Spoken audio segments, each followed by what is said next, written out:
These are the top 10 reasons why I will be voting for Tulsi Gabbard for president in the California primary elections that will be held on Tuesday, March 3rd, 2020.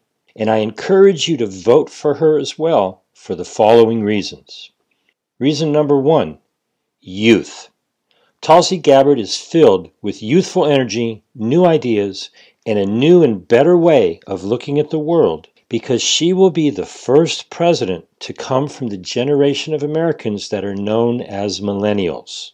Tulsi Gabbard was born in American Samoa on April 12, 1981, and at 39 years old, she will be our youngest president ever when she takes the oath of office on January 20th, 2021.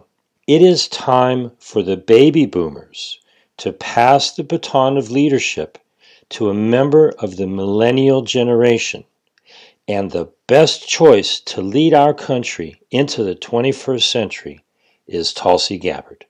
Growing up in Hawaii, I was the shyest of all the kids in my family. Just the act of picking up the phone and talking to a stranger would scare me. If you would have asked any of my siblings if they ever saw me in politics, they all would have laughed. It's been an interesting path from being that shy little girl in Hawaii who loved surfing to now being a member of Congress who still loves surfing. At the age of 21, I became the youngest person elected in Hawaii's history to a state legislature. When I first made the decision to run, I didn't fully realize that would mean I would have to knock on thousands of doors and give speeches.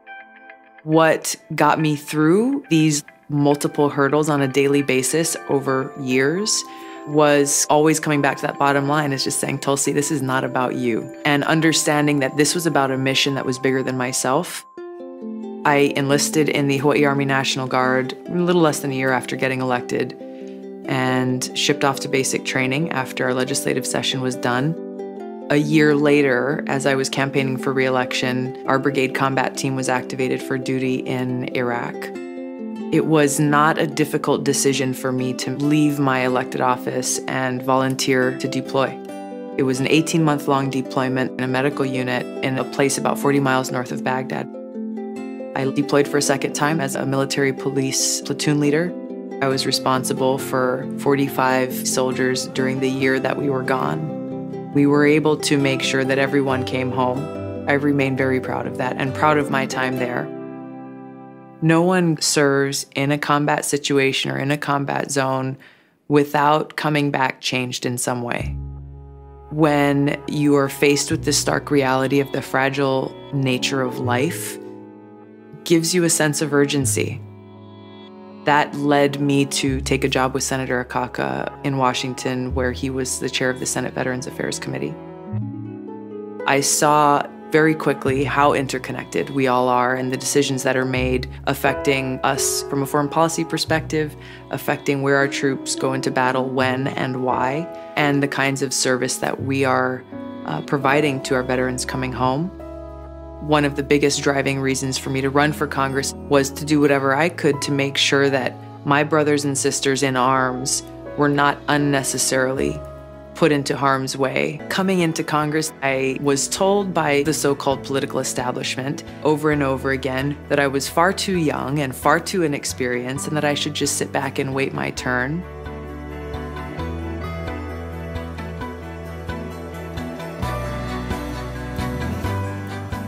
Because of the work that I did in building partnerships, we passed this bill unanimously, got it through unanimously in the Senate, and the president signed it into law within the span of about 4 months. Here in Congress, sometimes people assume that with youth comes naivete and inexperience, but I think it allows for a different type of energy and a different type of contribution, not willing to accept, no, that's not possible as an answer. Reason number 2, integrity. Tulsi Gabbard has proven through her actions that she places the interests of the country above the interests of the political party or herself. She is the only politician who has proven herself to be worthy of our vote because she was willing to walk away from a position of power simply because it was the right and honorable thing to do. Hi, everybody. Welcome to the Jimmy Dore Show. We have a special guest with us. It's Tulsi Gabbard of the U.S. She's the U.S. representative of Hawaii's 2nd District, a position she's had since 2013. She's a veteran, a public servant, and a progressive leader who's not afraid to stand up to the establishment. Please welcome to the show. It's Tulsi Gabbard. Hi. Aloha, Jimmy. Well, wonderful to see you. Thanks for having me here. My pleasure. Thanks for making the trip to Pasadena all the way from Hawaii. That's a long commute. So, you first became in everybody's consciousness when you decided to resign from the DNC. Mm-hmm. Now, can you just briefly tell me about what you were thinking when you did that and what are the consequences? So in early 2016, as the presidential primaries were starting to heat up, as an officer of the DNC, as a vice chair, I knew that officers of the DNC needed to remain neutral. And so I fully expected to kind of stand on the sidelines of the election and not make any endorsements. But as the race continued, I think it was after the first debate and some of the news coverage, I saw that almost no coverage or attention was being paid to the vast differences between the two major candidates, Hillary Clinton and Bernie Sanders, and their very different foreign policies. It was almost as though people kind of said, well, Secretary of State Clinton is a foreign policy expert and Bernie Sanders has these other issues without actually challenging both of them on their positions. So I saw a vast difference between Secretary Clinton's history and policies that were very hawkish and very interventionist, and that have proven to be very costly and counterproductive to our country over the years, versus Bernie Sanders' general non-interventionist foreign policy perspective. So that's really what drove me to resign as vice chair of the DNC, because I felt that as a soldier and a veteran, there was no way that I could stand on the sidelines during this really important race and not bring voice to those differences and speak on behalf of my brothers and sisters who had served and who understand firsthand the cost of war, how important this job is as commander-in-chief, and how critical it is that we examine what kind of judgment would these candidates have as commander-in-chief, and what is their policies, and where have those policies gotten us? And that's exactly what I did. So I resigned and joined Bernie Sanders on the campaign trail and spoke at just about every rally that I went and attended, and had a chance to really bring light to those contrasts, to those differences, specifically on the interventionist policies of Hillary Clinton versus Bernie Sanders' non-interventionist policies. So why is it that I remember some kind of conflict between the amount of debates? Did you? That happened previously. Okay. Previous to my you resignation. You got uninvited to something, didn't you? Yeah, I was going to go, and actually I was invited and was going to go and attend the first debate, which was held in Las Vegas. And, I think tickets were bought and plans were made and so on and so forth. But, I had made very clear both in private and then later in public about my differences with the decision that was made by then DNC Chair Debbie Wasserman Schultz about the fact that for the first time, the DNC was going to not only limit the debates to 6 sanctioned DNC debates, but that if any candidate participated in a quote-unquote non-sanctioned debate, then they would be barred from attending any future DNC-sanctioned debates. To me, that just defied the very principles of inclusion and engagement and democracy that we were trying to push. Okay, and that's when you so I kept, something. I kept making this a point in the hopes that it would actually change, so that we could add more debates and not threaten to punish people who are trying to earn voters' attention and support for actually engaging with them. And eventually that we got a message from her chief to my chief saying, well, if she's going to keep making noise about this publicly, then she really shouldn't come to the debate. So that's amazing. That's awesome. Earlier today, we heard from Donna Brazil that what many people had suspected for a long time has turned out to be true. The DNC secretly chose their nominee over a year before the primary elections even occurred. This shines a light on how deeply broken our campaign finance laws are and how they've weakened individual candidates while strengthening and empowering political parties and special interests. These laws essentially allowed the Clinton campaign to bypass individual campaign contribution limits by funneling millions of dollars through the DNC and state parties, taking control of the DNC in the process. Along with the recent retaliatory purge of Bernie Sanders and Keith Ellison supporters from the DNC's executive committee, this is just further evidence that the DNC needs to be completely overhauled to take our party back from the special interests of a powerful few and put it back in the hands of the people. We must bring about real campaign finance reform. We must get rid of the undemocratic system of superdelegates. We must implement open or same-day registration in Democratic primaries to actually encourage voter engagement. We must care more about people than protecting the status quo. No more games, no more retaliation, no more picking of winners and losers. We must act now to take back our party, a party that belongs to the people, and fight for a new path forward that is open, transparent, and accountable, and that strengthens our democracy. Reason number 3, awareness. Tulsi Gabbard will be the most environmentally aware president that we have had since Teddy Roosevelt. As a surfer, Tulsi Gabbard has seen the damage that we are doing to this planet firsthand and has worked to protect Mother Earth. I was out surfing one day, paddling through the ocean, seeing a bunch of trash in the water and getting very frustrated. And taking kind of the action-oriented upbringing that I had. My parents are teachers and small business owners and entrepreneurs, and you know, the environment that we grew up with is if you see something wrong, don't point your finger at someone else. Figure out a way to fix it. Bring people together to change it.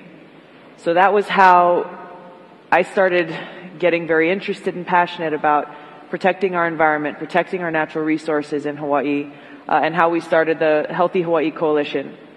And rather than, we did beach cleanups. We brought different community organizations together when there were things that had to be done, but we really took it a few layers deeper and said, how do we actually fix this problem? How do we get people to care so that they're not dumping their trash on the side of the road?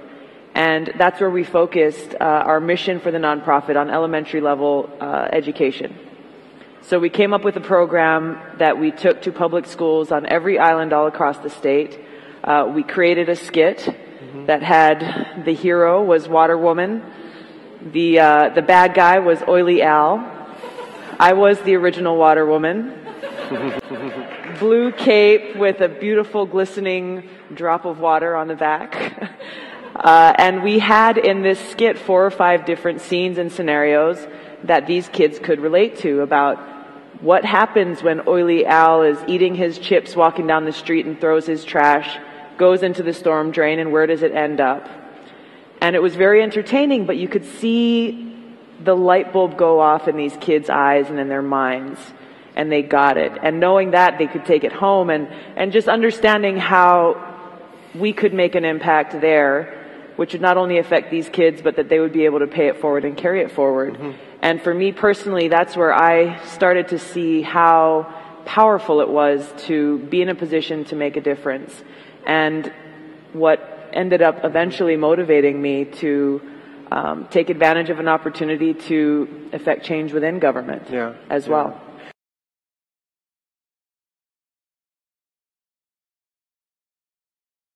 You are recognizing, as the thousands of others are here at Standing Rock, the importance of protecting water. So I'm so grateful to be here with all of you, to stand with aloha, in peace, with honor, at the invitation of the Standing Rock Sioux Tribe, to be able to support their work in protecting the water here recognizing that it is a symbol for our need to fight for the preservation of our precious water resources all across this country and around the world. The impact of the Dakota Access Pipeline is clear. Energy Transfer Partners, the company that's constructing the Dakota Pipeline, has a history of serious pipeline explosions which have caused injury, death, and significant property damage in the past decade.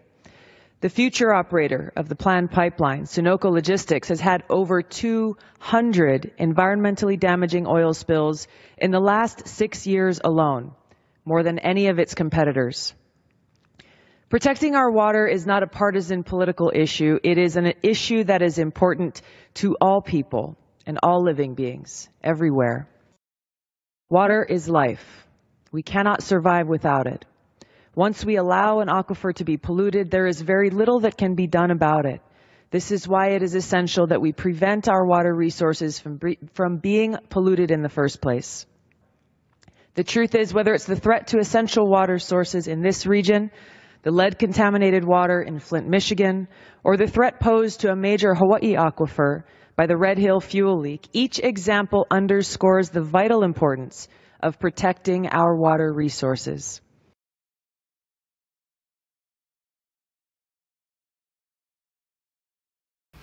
To begin to heal our planet and strengthen our future, we must break our addiction to fossil fuels by investing in clean energy. Passing my bill, the OFF Act, will also increase our country's global competitiveness by creating domestic clean energy technologies, jobs, and training programs. Now, earlier today, I was joined by two of my colleagues, Barbara Lee and Annette Diaz-Barragan, as well as leaders from organizations like Food and Water Watch, National Nurses United, Casa Pueblo, and other local officials and grassroots organizers, as we all gathered to urge Congress to pass the Off Fossil Fuels Act. Reason number 4 is that Tulsi Gabbard is truly a progressive that is in touch with the needs and desires of mainstream America. She's a co-sponsor of Medicare for All, and she has called out the pharmaceutical companies for their complicity in the opioid epidemic crisis that this country faces. She supports legalization of marijuana and criminal justice reform that will stop the failed war on drugs. Tulsi Gabbard was for a Green New Deal long before most people even knew that there could be such a thing. She sponsored legislation in 2017 to create green jobs and guide America onto a path to get off of fossil fuels, long before that became a popular idea. Tulsi Gabbard realizes the danger that money plays in politics and does not accept donations from any political action committees. And she is working to ensure that our elections are secured by paper ballots so that the elections cannot be hacked, and more importantly, they cannot be manipulated by those who operate the voting machines from within the system. Tulsi Gabbard supports a minimum living wage for all workers, because if someone is willing to work a full-time job, they should not be forced to live in poverty. She stands with the average citizen who works or owns a business on Main Street, not Wall Street. John F. Kennedy once said, "Ask not what your country can do for you, but what you can do for your country." We must heed this call to action today, at a time in our history where it is so badly needed. We must stand up. We must fight for the soul of our country. Stand up against bought and paid for politicians who kowtow to special interests, selling their votes to the highest bidder. Where instead of draining the swamp, our president has turned it into a cesspool of corruption. We must stand up against big pharma and insurance companies who extort those who are sick, who put their profits above the health and well-being of our people. We have to fight to make sure that every single American gets the quality health care that they need through Medicare for All. We must stand up against the big Wall Street banks who gamble with our money and our future. Stand up against overreaching intelligence agencies and big tech companies who take away our civil liberties, privacy, and freedoms in the name of national security and corporate greed. We must stand up against those who pollute our land, our water, and our air. We must stand up against private prisons who are profiting off the backs of those who are caught up in a broken criminal justice system. A system that puts people in prison for smoking marijuana while allowing corporations like Purdue Pharma, who are responsible for the opioid-related deaths of thousands of people, to walk away scot-free with their coffers full. This so-called criminal justice system, which favors the rich and powerful and punishes the poor, cannot stand. We must join hands and stand up against those who perpetuate bigotry, hatred, and violence against our brothers and sisters because of their race, religion, or sexual orientation. We must stand up against this administration that claims to believe in America first, but who sells our troops, our weapons, and our interests to whichever foreign country is the highest bidder. We must stand up against those who dishonor our troops, treating them as political pawns and mercenaries for hire in wars around the world. We must stand up. Stand up against powerful politicians from both parties who sit in their ivory towers, thinking up new wars to wage, new places for people to die, wasting trillions of our taxpayer dollars, hundreds of thousands of lives, and undermining our economy and our security and destroying our middle class. Now, President Trump campaigned against regime change wars when he ran for president, but now he bows to the wishes of the neocons who surround him, clamoring for regime change wars that he claimed to oppose, this time in Venezuela and in Iran. These powerful politicians dishonor the sacrifices made by every one of my brothers and sisters in uniform, their families, as they are the ones who pay the price for these wars. In fact, every American pays the price for these wars that have cost us trillions of dollars since 9/11. Every dollar that we spend on regime change wars or on the new Cold War and this nuclear arms race is a dollar coming out of our pockets. Dollars that should be used to address the very real urgent needs of our people and our communities right here at home.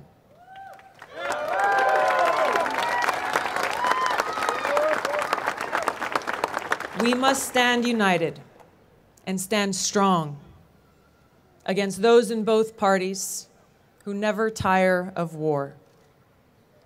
Neocons and neolibs who drag us from one regime change war to the next and who are exacerbating the new Cold War, pushing us to the brink of nuclear war. We deserve better.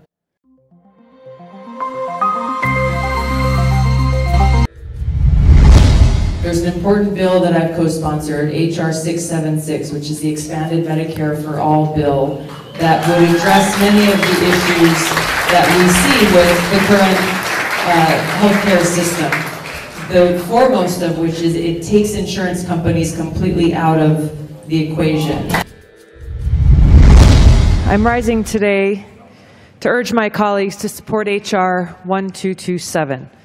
The Ending Federal Marijuana Prohibition Act. This is an issue about people, and every single one of us represents constituencies all across the country where people are struggling, working more than one job, living in poverty, trying to put food on the table. This is an issue that has stagnated for far too long. It is our responsibility and our opportunity to do the right thing, to do the moral thing for people all across this country. I'm proud to be here and stand with my colleagues in this and look forward to seeing this legislation pass. I'm rising today in strong opposition to H.R. 1599, which actually stands in direct contradiction to the wishes of almost 90% of Americans across the country. It's no wonder that this legislation has more commonly become known to people who are very concerned about this issue as the DARK Act, or the Deny Americans the Right to Know Act. Yesterday, the new Trump-appointed FCC chair announced his mission to undermine the net neutrality rules that we fought so hard to put in place. In 2015, over 4 million people submitted comments calling on the FCC to keep the internet open and fair. Capitol Hill Congresswoman Tulsi Gabbard has introduced a measure that would prohibit the use of taxpayer dollars to settle sexual misconduct claims against members of Congress. Through marketing lies and other over-distribution of these dangerously addictive drugs, they've oversaturated parts of our country, already struggling from high levels of addiction, while knowing but not disclosing their highly addictive nature and risks. I can't keep track of how many times I've heard from veterans across generations who have seen firsthand the cost of war. They are some of our greatest champions for peace. Cost of war on the people of these countries where the United States has gone and waged these regime change wars. What to speak of the cost on our nation's treasure. When we look, for example, at the trillions of dollars that have been spent on these regime change wars since 9/11 alone, and then we look in our communities and we look at failing infrastructure, contaminated water, poorly resourced education, the lack of universal health care. This bipartisan legislation will secure critical funding for flood risk management, both on the Alawai Canal, other places in Hawaii and across the country, helping to provide that necessary safety and security for our residents. This is a critical piece of bipartisan legislation that deserves the support of Congress. Let's take this opportunity to better the lives of our constituents, residents across the country by strengthening our national infrastructure and ensuring clean and safe drinking water for all. It's been over 1,500 days since this crisis began, and the people of Flint today still do not have clean water. I'm a co-sponsor of the Water Act, which will make these critical improvements to our drinking water and wastewater services, replace old, lead-ridden pipes, and stop sewage overflows and other problems that are contaminating our national water infrastructure. We must hold those responsible for the poisoning of Flint accountable for the lives that they have ruined. So proud to be a co-sponsor of the Trafficking Survivors Relief Act because it creates this promise of freedom for those survivors from the shackles of their past. Families belong together. I joined over 190 of my colleagues to introduce the Keep Families Together Act to prevent migrant children from being taken away from their parents at the border. I decided I will no longer accept money from any political action committees. Each of us wants to be free. But if we want to be free, we also need to appreciate that others also desire the same thing. If we don't want others to trample on our individual free will, then we must be careful not to trample on the free will of others. I urge my colleagues to sign the discharge petition to bring the DREAM Act to the floor for a vote so we can pass a permanent solution for Josue and millions of dreamers across the country. Our nation made a promise to these young men and women. We must uphold that promise. I urge my colleagues to vote for our bipartisan USA Rights Amendment today, which maintains necessary authorities to keep the American people safe while also simultaneously protecting our civil liberties. A proposed bill banning the manufacture, sale, and use of bump stocks, co-sponsored by Hawaii U.S. Congresswoman Tulsi Gabbard today. It's legislation making it a violation of law, a felony, and increased penalties for offenders.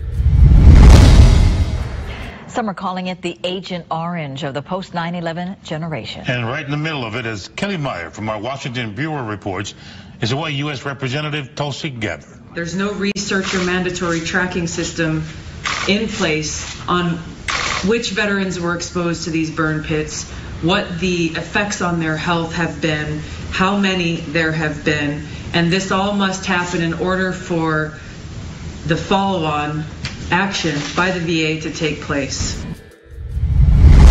Even as this whole wait time scandal has erupted, as we've learned more and more about all of the horrific actions that took place where veterans who were waiting for care died while waiting, no one has been prosecuted for any of these actions, and accountability is the most important thing that needs to happen here. I'm introducing the Securing America's Elections Act, which will not only provide the American people with a voter-verified, reliable, and independent paper record of their votes that can be implemented before the 2018 elections, but it will also address the effectiveness and security of our electronic voting software.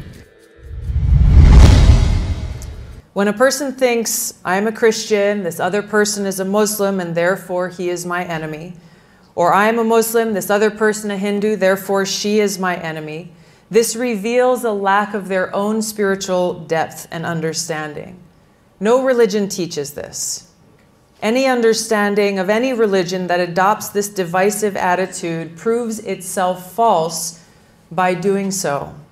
Reason number 5, something that you don't normally see in politicians, but you do see in a political leader, and that is humility.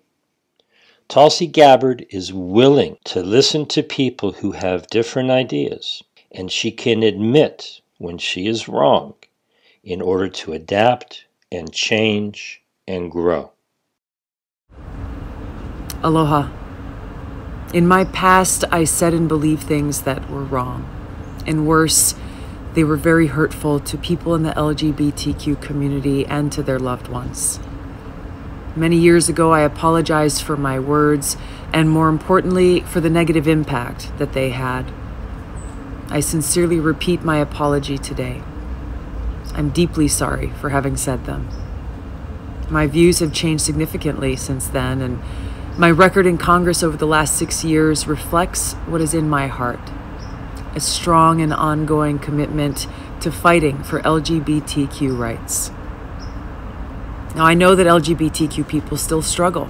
They're still facing discrimination, still facing abuse, and still fear that hard-won rights are going to be taken away by people who hold views like I used to.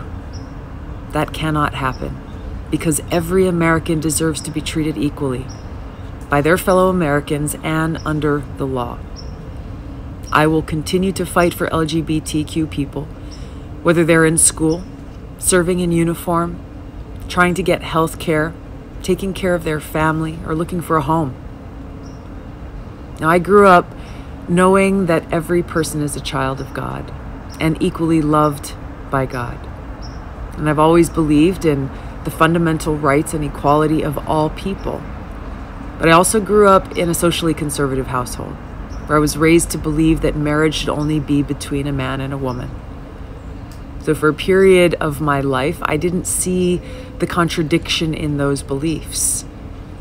While many Americans may be able to relate to growing up in a conservative home, my story's a little different because my father was very outspoken.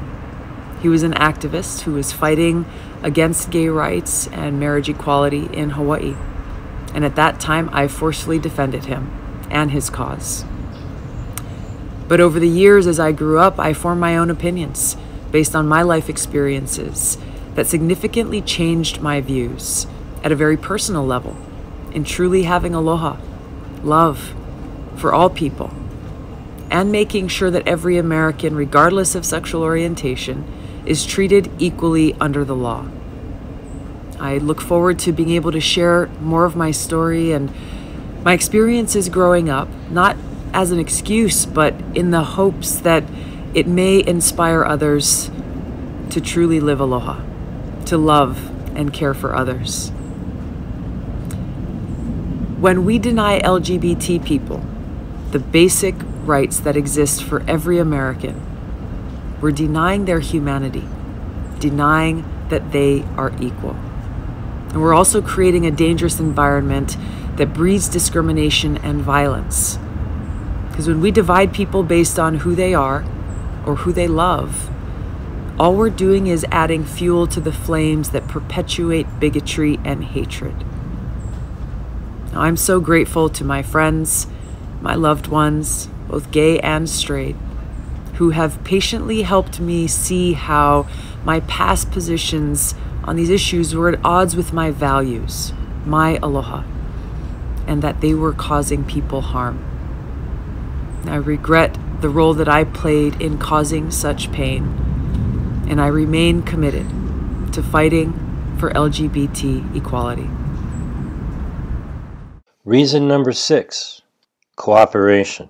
The United States has not been living up to its name. We are a divided country. But Tulsi Gabbard has the type of personality, and quite frankly, she has the charisma to bring people together, to work together, to solve our problems as the united, not divided States of America. The only candidate for president who wants to do that is Tulsi Gabbard. Doesn't it bother you that Steve Bannon and some white supremacists like you?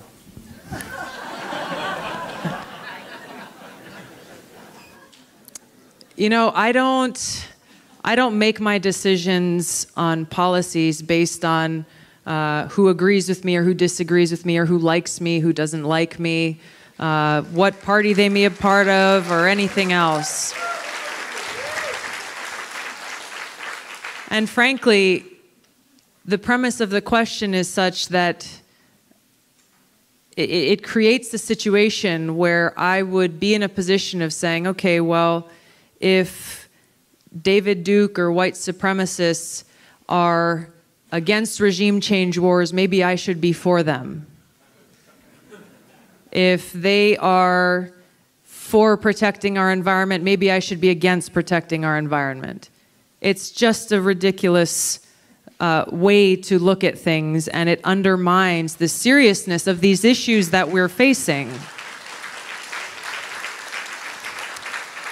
And unfortunately, this is a symptom of the climate that we see too often in Washington, where a good bill, a good amendment, a good piece of legislation comes to the floor, and immediately, rather than actually reading it and saying, okay, does this help people or does it hurt people? Rather than actually reading it, immediately there are people on both sides who say, oh, that's a Republican bill, I'm going to vote against it. It's a Democrat bill, I'm going to vote against it. How does that allow for progress? How does that allow for debate? How does that allow for us to do our jobs in serving you? So too many people are quick to look at these superficial issues which undermine, again, the seriousness of what we are actually facing and the real work that needs to be done. And this is our challenge and our opportunity, frankly. We come from the Aloha State. We have the opportunity, and I would say even the responsibility, to carry that aloha in what we do, in the conversations that we have, in the relationships that we have, both in Washington as well as here in our community at home, so that we can be solutions-oriented, so that we can focus on service, focus on doing good, and fighting against things that are not. And that's exactly what I'm trying to do. Another thing that I did when I first got to Congress as a new member of Congress in the minority coming from a small state, I thought, okay, what's one of the things that makes people most happy? Culturally, I think not exclusive to Hawaii, is food. So I called my mother. She makes this incredible macadamia nut toffee. And I asked her sweetly if she would make 434 boxes of toffee. My mom is a mom of 5 rambunctious kids. And so it didn't take her much to say, yeah, I think that's a great idea, sure. And I said, I'm not done. Can you make another 434 boxes of toffee for the staff of every member of Congress? And she said, well, that might take me a little bit longer, but yes, I'm in. And so as she was doing that in Hawaii, stirring these two pots simultaneously, pouring, cutting, and wrapping this toffee, I was learning more about each of my new colleagues, handwriting notes to each of them, introducing myself and letting them know that I looked forward to working with them. And it was incredible to see how quickly, after we delivered these little gifts of aloha to my hundreds of new friends and colleagues, on the House floor during votes, which is the only time when we're really all together in one place, I started to see senior Republicans, chairmen of important committees, making that long walk from the Republican side to the Democratic side, finding me and saying, thank you so much, it was delicious. I ate it all, so I need more for my spouse at home. And then most importantly, saying, tell me what's going on in Hawaii. Tell me how, as the chairman of transportation or armed services or this committee or that committee, tell me how I can be helpful in your service to the people in your district. So that began a relationship that has proven time and again, when those important issues come up, that I can get people to answer the phone when I call. That if they have questions on a bill that I'm pushing for on the House floor that seems doomed for failure because it is deemed a partisan bill when it's not, they say, Tulsi, tell me why this is important. I win some of them over, others make a different choice, but it has allowed me to be effective for my constituents, to be able to serve them better, all out of a basic, simple act of kindness, aloha, and respect. This hyper-partisanship that we are seeing now is getting in the way of doing the people's work, our mission of serving the people. There are so many issues where we can find common ground. It's a long list. Obviously, what we're gathered here for today is a critical one. Criminal justice reform that's breaking up families all across the country, ending the federal marijuana prohibition, affordable housing, strengthening infrastructure, protecting civil liberties, fighting for peace, ending our counterproductive regime change wars overseas, and taking those dollars and investing them right here in our communities here at home.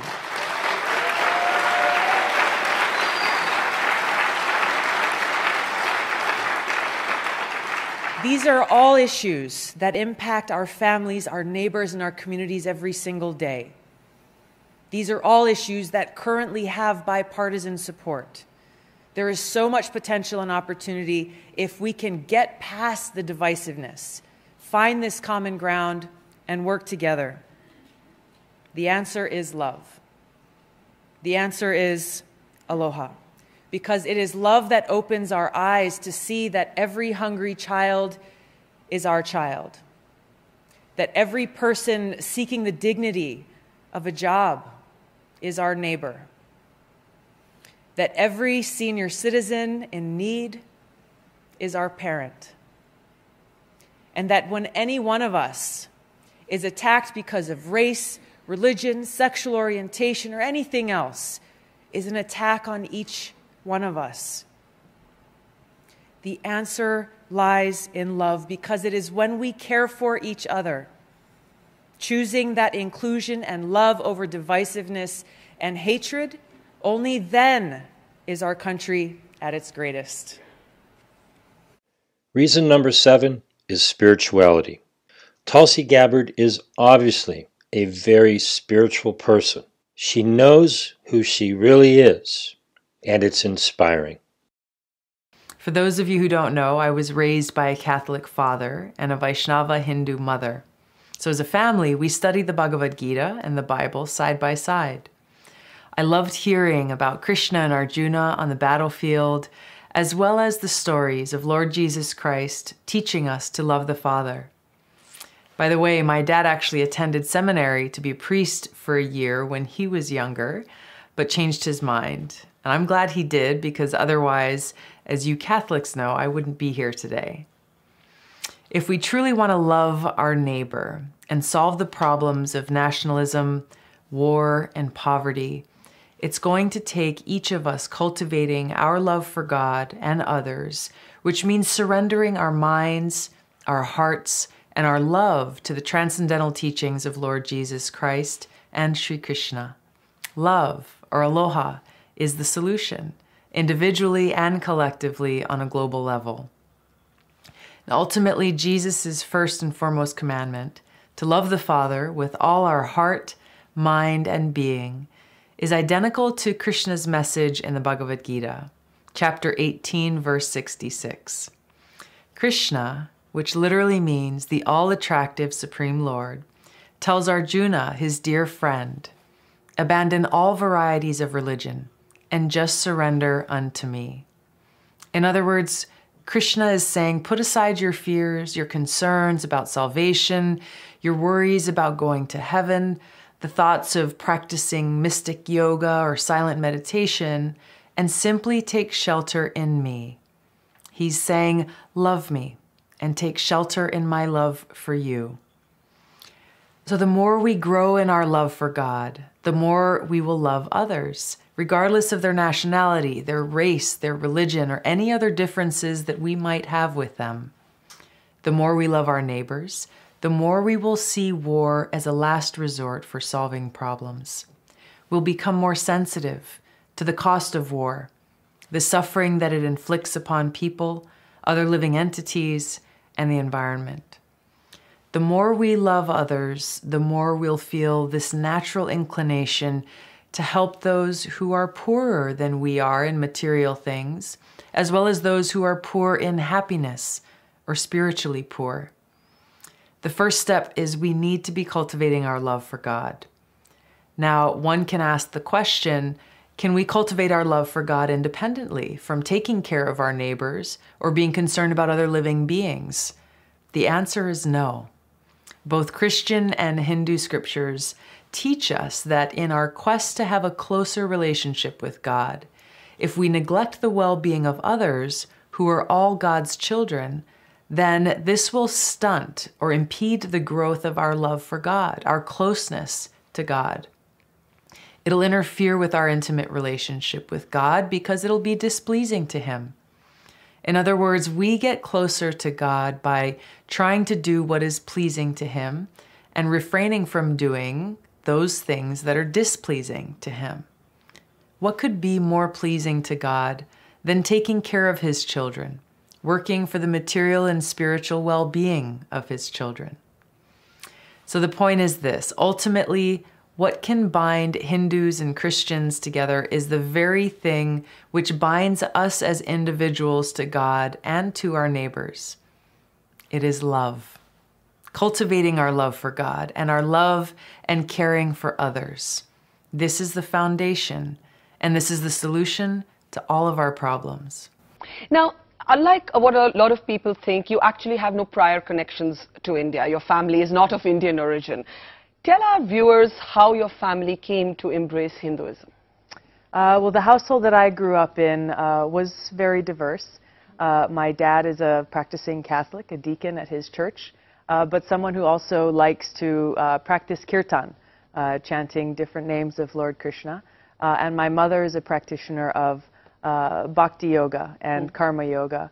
So for me, as the fourth of 5 kids, I have 3 older brothers and a younger sister, we all grew up learning and studying from both the Bhagavad Gita as well as the New Testament, and understanding really the essence of both of these scriptures is really the same, to love God, the practice of bhakti yoga, to love God with all of our hearts, as Jesus' first commandment is as well, and also to love others in the practice of karma yoga, to dedicate our lives in the service. So do your siblings also have Hindu names like Tulsi? Yes. All of them? Bhakti, Jai, Narayan, and myself, and then my younger sister is Vrindavan. Talk a little bit about how difficult it is to be a non-Christian politician in the United States of America. And I ask this because there are others who are actually of Indian origin. There's Nikki Haley, there's Bobby Jindal, both of them governors of American states, who seem to, in the public perception, have underplayed a little bit of their Indian roots or their religious backgrounds. Bobby Jindal converting, Nikki Haley also playing down, in a sense, her Sikhism. Have you felt that pressure? I have not. And really, for me, this is because my own spiritual practice, my practice of bhakti yoga and karma yoga, is so deep and personal, and not something that can be changed. It's the process of Sanatana Dharma, of the eternal truth, and seeking to that self-realization of understanding my true eternal identity as spirit soul, as part and parcel of God, and therefore understanding and growing to love God and try to dedicate my life in His service. And that's been my motivation throughout my life and continues to be. Yes, there's religious bigotry that exists in many different places. Even in Hawaii, in my election, in 2012, my Republican opponent stated publicly. He said that your religion was incompatible with the Constitution, if I remember, Crowley. He said, yes, he said exactly, that. That there should... Hindus, so your faith did come under attack. Hindus have no place in the United States Congress, I think was the gist of what he said. I will follow that up by saying that I ended up winning the election with close to 80% of the vote. And I think even the 20% who voted for him would not agree with his sentiments in that regard. But it's a sign of people really not understanding, first of all, the real meaning of religion and allowing this misunderstanding to create labels and sectarian divisiveness that we see in situations like that, but we see in greater, I think, far extremes with what's happening in the Middle East, where you have people killing each other, where you have Shiites and Sunni Muslims killing each other because of this so-called religious sect, and worse, killing innocent people because they're not Muslim, as we see now with this worst brand of Islamic extremism. I want to bring up the issue of religion because it is one that we have seen for too long, and we continue to see being used to foment bigotry and elicit fears and suspicions in people because of someone who holds a religion that may be different from the most. We see this in politics all the time. President John F. Kennedy went through this test when he ran for president, where people questioned how his Catholic faith would drive and influence his policies. I am not the Catholic candidate for president. I am the Democratic Party's candidate for president, who happens also to be a Catholic. Whatever issue may come before me as president, if I should be elected, I will make my decision in accordance with what my conscience tells me to be in the national interest. I took my oath of office on the Bhagavad Gita when I was first sworn into Congress in 2012. I'm a practicing Hindu, and my spiritual practice, my relationship with God, is something that is near and dear to my heart. Whether it is Hindus, Muslims, Buddhists, Christians, atheists, whatever the path that people have chosen for their lives, it is important that every one of us stand up, call out, and condemn those who are seeking to incite bigotry based on religion and not allow them to try to use that to divide us, because that's not who we are in this country of freedom. We saw devastatingly the impact of that in Pittsburgh with the shooting at the synagogue. This is what happens when this is allowed to continue without being condemned and stopped. This is where the result ends up. The gunman was armed with an AR-style the names weapon. Of the 11 victims, ranging in age from 97 to 54. Who have been shot. With people being shot and killed in their place of worship. We cannot allow that to happen to those who may share our faith or those who may have a different faith. Today I may be the victim, but tomorrow it may be you. Until the whole fabric of our harmonious society is ripped apart at a time of great national peril. So as we stand for peace abroad, we have to stand for peace and freedom here at home amongst our brothers and sisters, and recognize that interconnectedness and that we have to stand and speak as one.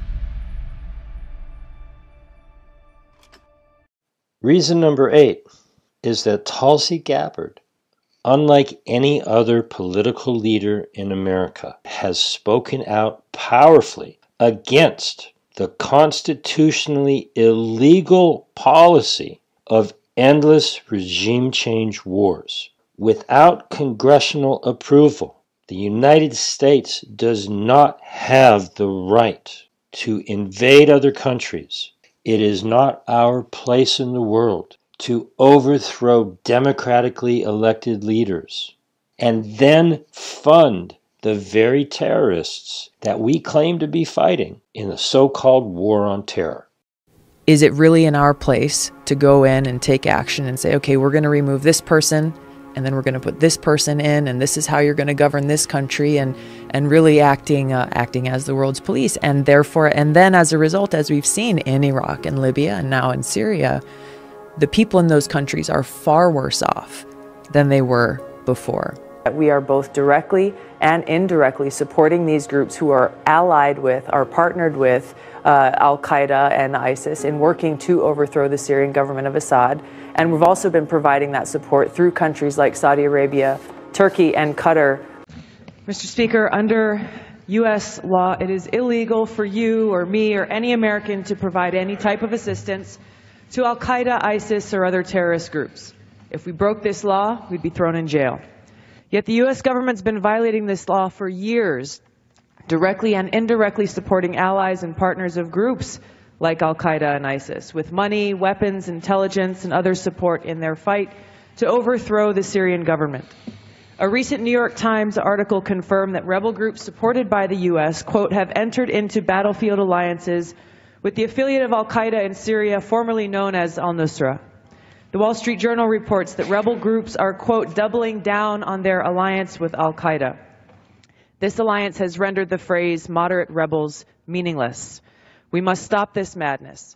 We must stop arming terrorists. I'm introducing the Stop Arming Terrorists Act today to prohibit taxpayer dollars from being used to support terrorists. You recently introduced legislation called the Stop Arming Terrorists Act. My first question is, why is that necessary? Is that not already illegal? That's what most people think. Most people are under the impression that if you or I or anyone that we know provided support of any kind to a terrorist person or an organization like Al-Qaeda or ISIS, we'd be thrown in jail. What most people are surprised to learn is that for years our government has quietly been providing both direct and indirect support, whether it's arms, funds, intelligence, and other types of support to these militant groups who are working directly alongside, allied with, and under the command of terrorist groups like Al-Qaeda and ISIS. Our government has also been providing this support indirectly through countries like Saudi Arabia, Turkey, and Qatar, who are supporting these terrorist groups, all with this objective of conducting regime change in Syria. So my bill would put an end to this madness. My bill very simply and directly would prohibit American taxpayer dollars from being used to fund and support militant groups who are working alongside and are partnered with terrorist groups like Al-Qaeda and ISIS, both directly and indirectly. One might argue that the world is a very messy place, and sometimes we have to make choices or alliances that aren't exactly pleasant. I'm sure that's a criticism you've heard of your bill. How would you respond to that?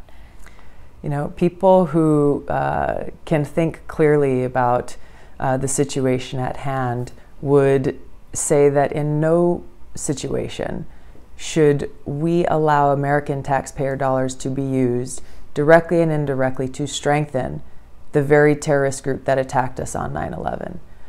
It infuriates me that this has been happening, and the American people, as they learn about it, are mind blown that this is something that has been happening essentially in the dark of night. This is not a complex question. We need to send a strong message that this war must end. Many of you stood up bravely and courageously and protested the war in Vietnam. Many of you stood up and bravely and courageously protested the war in Iraq. Many of you did the same, protesting the war to overthrow Gaddafi in Libya. And so now I'm asking you to stand up and do the same. Stand with me and demand an end to this war to overthrow the government of Assad. Demand an end to all interventionist regime change wars. We need to let leaders in Washington know that we will not stand idly by and allow this nation to escalate an already deadly, devastating war. We need to let leaders in Washington know that we do not support overthrowing any dictator we want, acting as the world's police, acting as if it's America's responsibility to use our military to attempt to remake the world in the image that we choose. We need to let leaders in Washington know that we must stop wasting our valuable, precious, limited resources on these regime change wars and instead focus those resources on investing and rebuilding and strengthening our communities right here at home. We can't afford to do both. The power that's in this room, by each of you gathered from all parts of our country, representing the conversations and debates and engagement that's occurring in each of our communities on important issues like this, engaging in our democratic process, many people for the first time feeling empowered, recognizing that the true power in our country lies in your hands, in our hands, in the hands of the people.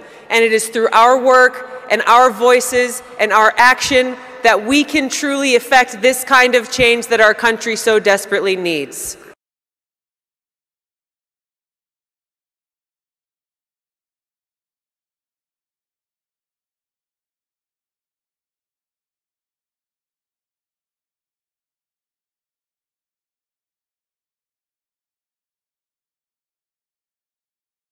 The United States is again backing a right-wing coup, not a left-wing coup, but a right-wing coup in Venezuela. Why do we care so much about Venezuela? I don't know. Oil? They got more oil than Saudi Arabia? Maybe that's why we give a crap about Venezuela. And the way this works is the United States, just if you read Smedley Butler, General Smedley Butler, who wrote the book War is a Racket, he'll tell you how this works. So American corporations, and they wanted to get a hold of their natural resources. So first they put sanctions on them, and then they wreck their economy, help wreck their economy that way. Then they go, look, their people are revolting because they're having such horrible leadership, and we have to save them. And so that's what's so that's what's happening, and this happens over and over again. Hey, guess what? I wonder who's been getting smeared lately as, oh, look, she's against the regime change in Venezuela, too. She's consistent. Tulsi Gabbard says the United States needs to stay out of Venezuela. Let the Venezuelan people determine their future. We don't want another countries to choose our leaders, so we have to stop trying to choose theirs. That sounds like common sense, but it's like a radical thing to say. That's a radical thing to say. Common sense now. That's how corrupted our government and our media are. The United States has a disastrous history of military intervention and regime change around the world, which has brought suffering to millions of people. It's bankrupted our country, dishonored our troops, and it's undermined our national security. We must end this policy now before we get into yet another military conflict, this time in Venezuela. Now, President Trump and his administration have already instituted heavy sanctions on Venezuela. They've doubled down on their position that all options are on the table. I wholeheartedly support the Venezuelan people as they fight for a free and fair democracy. But the United States should not be in the business of intervening, of picking who should lead their country, and we certainly should not be threatening military action.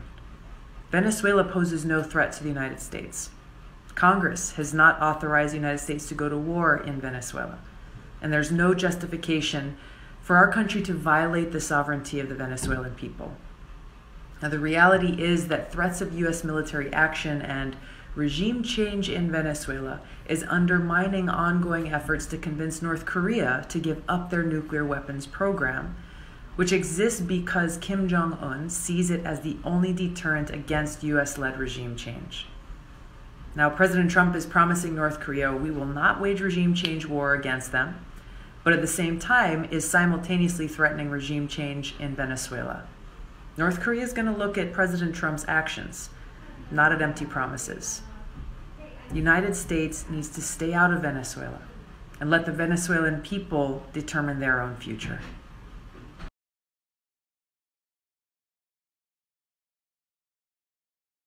Reason number 9 is leadership, because Tulsi Gabbard is prepared to be the commander-in-chief from day one. Unlike the other presidential candidates, Tulsi Gabbard volunteered to serve 2 tours of duty in the Middle East. She has a military mindset, which means that she knows the importance of identifying and knowing your enemy so that we can provide the armed forces with what they really need to win a war, so that victory can be achieved and we can then bring the troops home and honor the debt that we owe to our veterans. It is not adequate to merely thank our veterans for their service. Tulsi Gabbard knows firsthand just how much military families sacrifice for their country because she has been there. She knows the true costs of war. And as President and Commander-in-Chief, she will fully comprehend the enormity of the responsibility of sending our servicemen and women into battle in defense of our country. So as political conversations go on about the war and should we be there or shouldn't we, or what do we do with the troops, or how do we equip them, and there's a lot of chitter chatter that goes on. But what it comes down to, and what gets lost oftentimes, is the literal sacrifice and the cost on lives, the cost on families, and the stresses that are placed upon both the soldiers and their family members every single day. It's not when you say goodbye and you jump on the plane, or when you get home. Those are major events that have consequences, but literally every single day, not knowing if you're going to get home to see your loved ones. And for me, I went through this process before I left, and I kind of made peace with that, and I knew, that anything could happen, and I needed to be prepared for that. But what I didn't realize at the time was the stresses of my being gone. I didn't realize that the stresses of my being gone and in Iraq were having on my family here at home. So, I'm a soldier. I'm trained to fight, and I'm trained to do different things.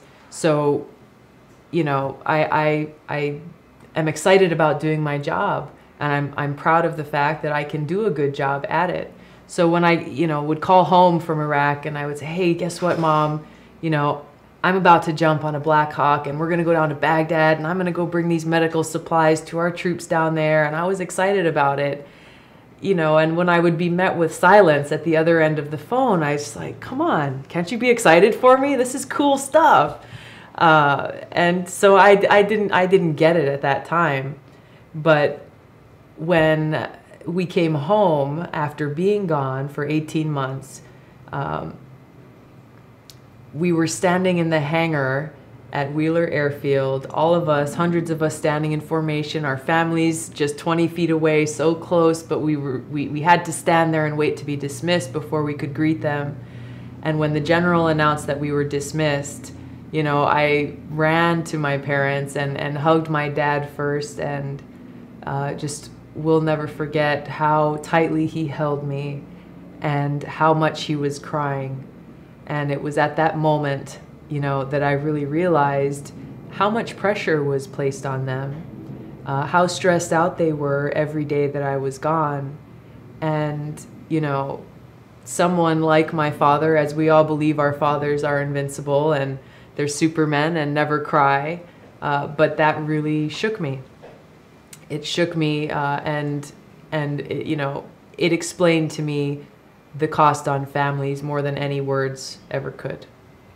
After 9/11 happened in 2001, when over 3,000 Americans were killed in that historic attack, I was one of many people, both from Hawaii and across the country, who raised our hands and enlisted to serve in the military. You joined the military because of 9/11? After 9/11, because of 9/11, and because of the call to action that came from the leaders of our country at that time, saying we will find these terrorists, we will find these Islamic extremists wherever they are, not limited to one country of another, but recognizing this is an unconventional threat that exists in pockets around the world, and defeat them.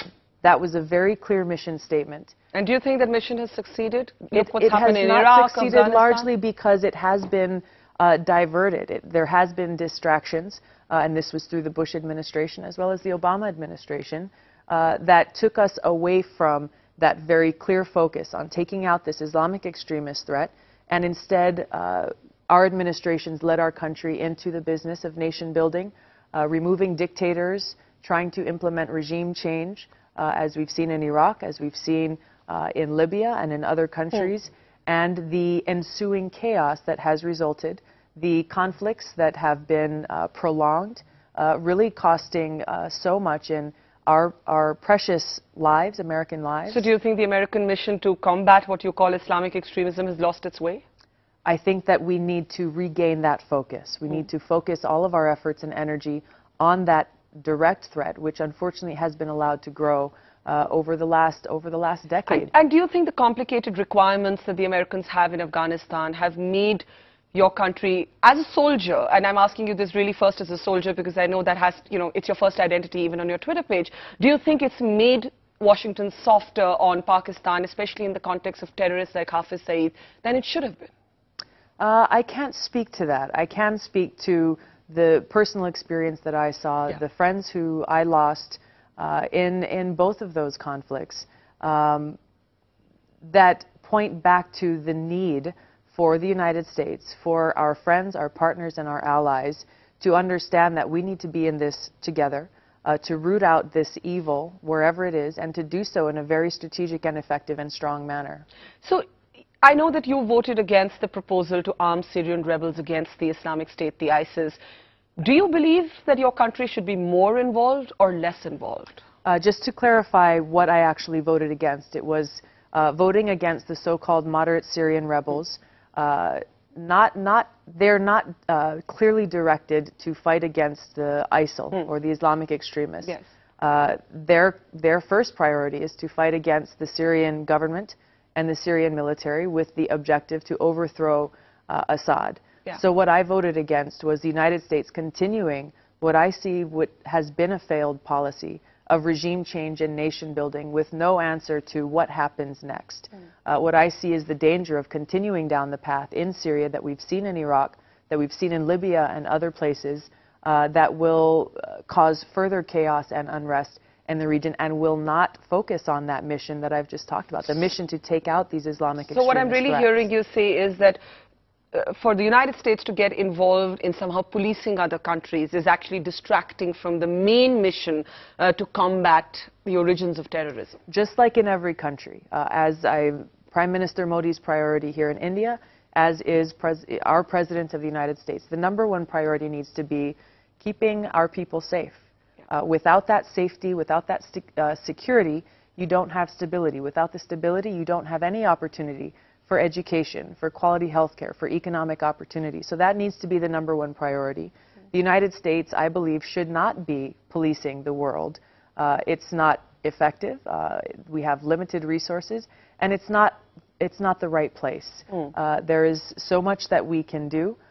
We should find partners who we can work with, and again, remain very focused on that mission. Who is threatening? Who is providing this great threat to the world today? Aloha, friends. As I said, my name is Ryan Soon, and I'm very honored to be here with all of you to show our aloha and our support to Tulsi.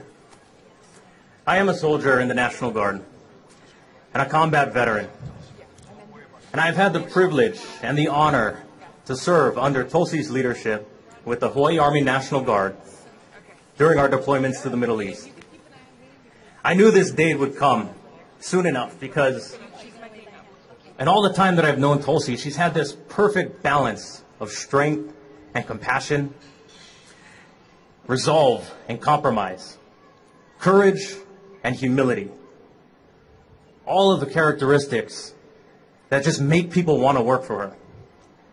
All the qualities that we need in our commander-in-chief. Now I remember this one mission where we were in Kuwait and we were assigned to meet with these government leaders to facilitate training for the local police and military forces. Now remember, Kuwait is a very male-dominated society, and so they couldn't possibly fathom the idea of a female leader. So we show up to this place, and we're greeted by these government officials who are practically ignoring Tulsi because she's a woman. And we're standing there very awkwardly, trying to figure out what are we going to say, because our whole thing was to bring her to talk to them. But Tulsi knew how to read a room. And instead of being offended or jumping in there to assert her authority, and in turn offending the Kuwaitis, she just stepped back and she let us exchange pleasantries. And ingeniously, she started to assign tasks to individual soldiers. So quietly and out of earshot of these Kuwaitis, she would go to one soldier and assign a task, and they'd move. She'd go to another soldier, assign a task, and they would move.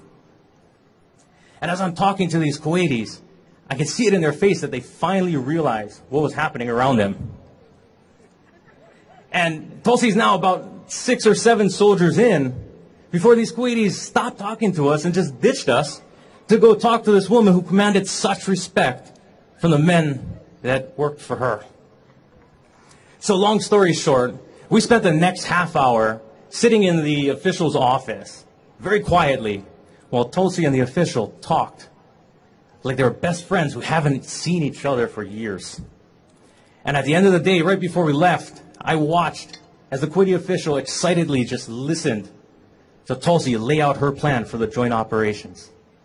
Now, I know this might not seem like that big of a deal to some people, but for me, it was amazing because I got to watch a lifetime of prejudice be washed away in a matter of minutes because of the leadership and aloha of Tulsi. As a veteran, I know firsthand how important it is to have a commander-in-chief that knows the cost of war, knows the sacrifices that our soldiers make, and the impact that our wars have on the countries that we invade. We remember that along with the blessing that we have to have come home, we carry a heavy responsibility. Whether those of us who are veterans or those of us who are here as civilians, this responsibility that we share and carry is one to honor those who have paid that ultimate price and made that ultimate sacrifice. As we gather in places with hallowed ground like this, paying tribute to our fallen comrades, we hear noise coming from politicians that sounds a little bit like gratitude, followed by a slashing of benefits for our service members and their families, with veterans young and old languishing as they are told to wait months to receive care. Some will say that we need to be patient, that these things take time. Would that be your response if it was your son or daughter who had been blown up by an IED and who was told upon coming home to wait 6 months to see a doctor? Would that be your response if it was your father who's dying from cancer, awaiting that elusive appointment to get treatment? I think not. Yet this is what's happening right now to our family, our brothers and sisters. So yes, this makes me angry because it is personal. This is our family, and this neglect of our brothers and sisters dishonors their sacrifice. So, on days like today, we strengthen our resolve. We understand that we must lead by example. We must hold leaders accountable. We must honor the memories of our brothers and sisters who never made it home.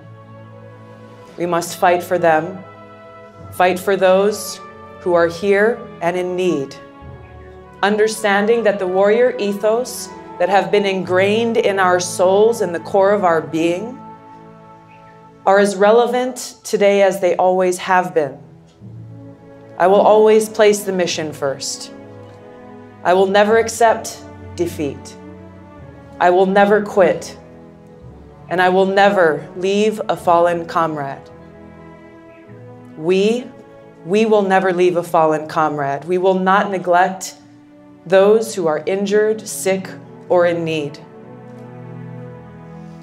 So as we reflect here today on the specialness of this place and the courage of these people, let us strengthen our resolve to make it so that this day and every day, we seize the opportunity to honor our friends, to fight for them, taking advantage of the time and the blessing of health and life that each of us has been granted, by making a positive impact on those around us, standing up and standing together and taking action. Mahalo nui loa. Thank you very much. And finally, the 10th and the most important reason to vote for Tulsi Gabbard for President of the United States is that she comes from the heart with love and aloha. There is evil and hatred in this world, and it cannot be defeated by evil and hatred. There is a better way. Unfortunately, in our world today, we find ourselves surrounded by darkness and divisiveness based on race or gender, politics, or religion. We see political leaders and influencers, people in the media, unfortunately fomenting bigotry and hatred for their own personal or political gain. Rather than engaging in constructive dialogue, treating each other with respect, disagreeing without being disagreeable, too much of our public discourse is dominated by hatred, tribalism, and character assassination, which unfortunately has led to threats or acts of violence. This is why it's so important for every one of us to remember and to be inspired by the words of Dr. Martin Luther King, who said, "Darkness cannot drive out darkness. Only light can do that. Hate cannot drive out hate. Only love can do that."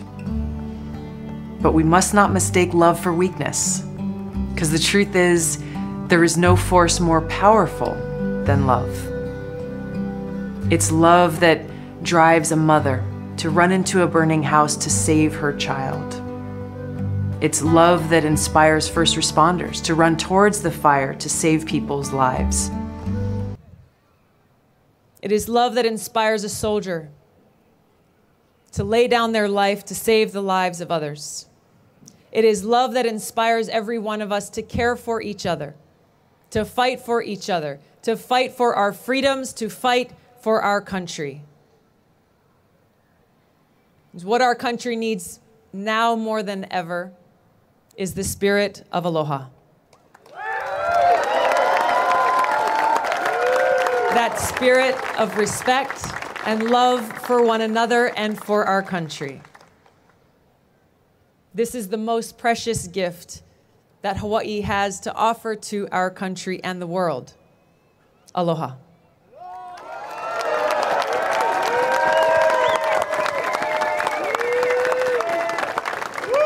Because aloha is so much more than hello and goodbye. Aloha means I come to you with an open heart.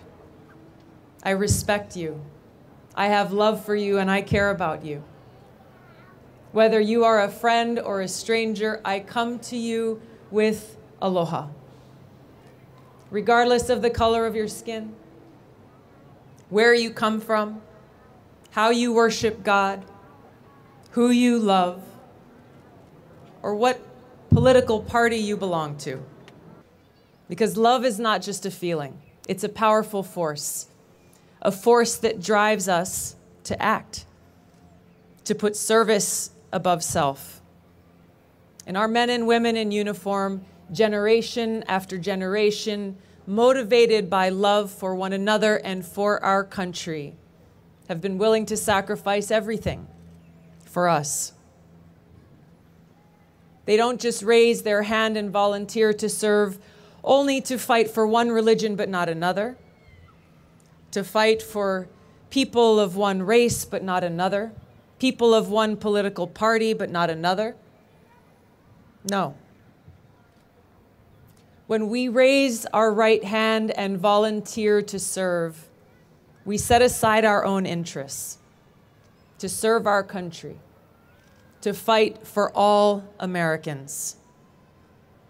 We serve as one, indivisible, united, unbreakable, united by this bond of love for each other and love for our country. It is this principle of service above self that is at the heart of every soldier, at the heart of every service member. And it is in this spirit that today I announce my candidacy for President of the United States of America.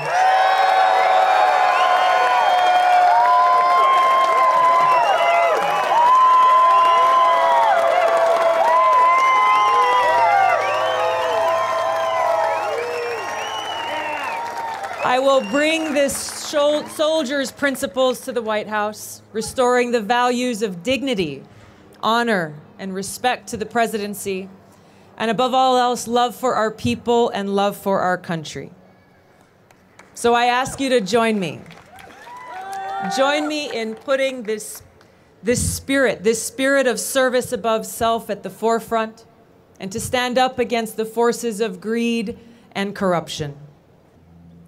Our nation was founded on the values and principles of putting service before self, rejecting the rule of kings who prospered from the sacrifices of the people, and forming a new nation founded on the premise that leaders should be motivated not to serve their own interests, but to serve the people.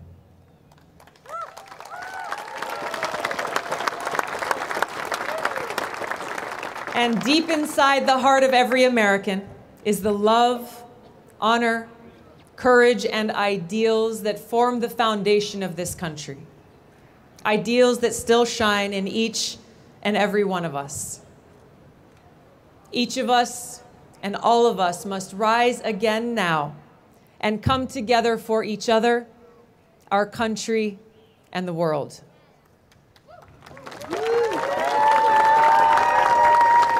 That is the cause that is calling to every American today. So I'm asking you to join me. I'm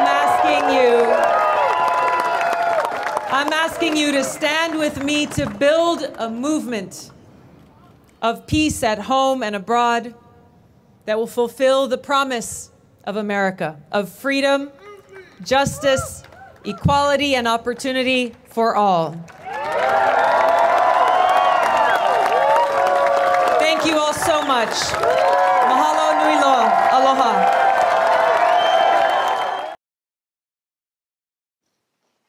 Unlike most politicians, Tulsi Gabbard will not be running a negative campaign. Instead, she will be detailing positive solutions to the many issues that face our country. To learn more, visit our independent grassroots website, presidenttulsigabbard.org. And if you'd like to help us spread the word, please share this video and invite other people to visit our website so they can get the facts about Tulsi Gabbard. If you have any questions, or if you would like to join our grassroots effort to elect Tulsi Gabbard as the 46th president, contact me directly anytime. My name is James Roguski, and I approve this message.